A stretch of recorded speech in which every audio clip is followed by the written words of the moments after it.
So Confident Futures is a three-city collaboration among Amsterdam in the Netherlands and New York City and Los Angeles in the US, really going to exemplary youth organizations and getting youth organizers within those organizations as well as the staff to work with us to understand what are the elements of success, and can those elements of success, those techniques, those approaches that they use be adapted to other places, so youth organizations in another city or even in another country. Girls Forward is just a critical organization when it comes to the level of materials and approach that the organization has developed. I've seen it myself. It's a very sophisticated approach developed over many years, I can tell that. My name is Jennifer Sugg. I am our Senior Director of Communications and Strategy here at the Lower East Side Girls Club in New York. This organization is unique in that we were created because in 1996 there were no spaces in the community for girls. There were 4 boys clubs that did not allow girls to participate in their activities.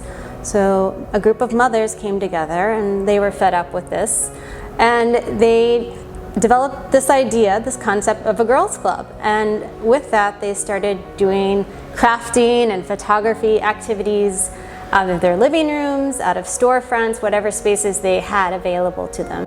And it kind of caught on and it was popular.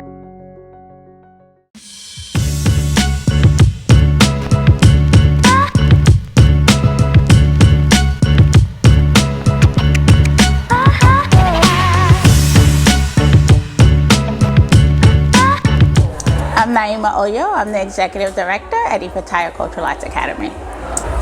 𝘊𝘰𝘯𝘯𝘯 works with young people primarily of African descent from the ages of 2 to 18, using African-centered arts and culture as a tool for youth empowerment as they explore questions around identity, culture, and self. In 𝘊𝘰𝘯𝘯𝘯, your goal is to become more confident, to become more proud in your culture and your identity and yourself and your being. And 𝘊𝘰𝘯𝘯 is going to grow all the determination that you have in yourself. Ik denk voor mij dat het bezoek aan de organisatie 𝘫𝘦𝘯𝑚 in Brooklyn het bijzonderst was. Ja, het was gewoon heel bijzonder hoe zij hun gedeelde historie en cultuur, hoe ze daar krachtig mee omgaan, hoe ze dat delen met elkaar, om te zien hoe dat heelde voor hun met hun historie van uitbuiting, van slavernij, van het zijn van een minderheid. En ja, het raakte me heel erg. Ik heb echt heel hard gehuild ook die dag, omdat het voor mij ook heel persoonlijk voelde, omdat je heel erg parallellen ziet met je eigen migrantenverhaal. 𝘊𝘰𝘯𝑚 helped me to move not in like a sort of little box. It helped me expand. So I think if you have any kids, you know where to send them.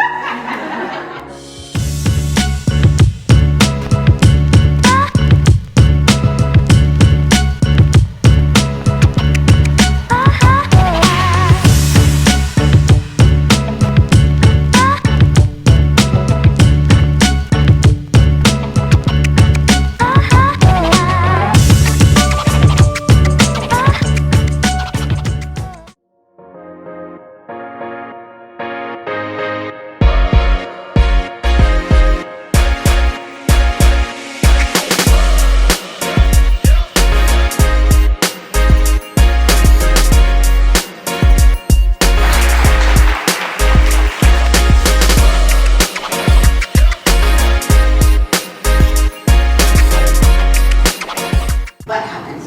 We created a dictionary, more or less, of all sorts of practices that other people are doing, other skills you can use. Yeah, so we want to keep continuing to develop this toolkit, also continue collaborating. For example, we already have methods and programs, and we're exchanging. For example, those were inspired to implement our program here at the East Side Store and over here around. So that way we want to keep on trying to collaborating. Wow, I want us to hang out more and exchange. Like so much is learned in this exchange across borders, across the Atlantic. And I feel like, if I could get some of my young people over in Amsterdam and we could get some of those Girl Forward girls here, we could really, we would learn a lot from each other, and we could take those lessons back home. And it's not just about instructors and leaders learning from each other, but the young people really taking those lessons and doing some peer-to-peer training back home. I would love to see Girls Forward continue to build its intra-national and international partnerships, because it's a model that clearly has been so successful in Amsterdam and that has so much potential for lifting up girls and empowering girls in other parts of the world. Just seeing how the girls from Girls Forward's face lit up when we mentioned that the possibility, that idea in itself was like all the reason for me to be like, yeah, let's get them in that flight now. Like, let's book the flight now.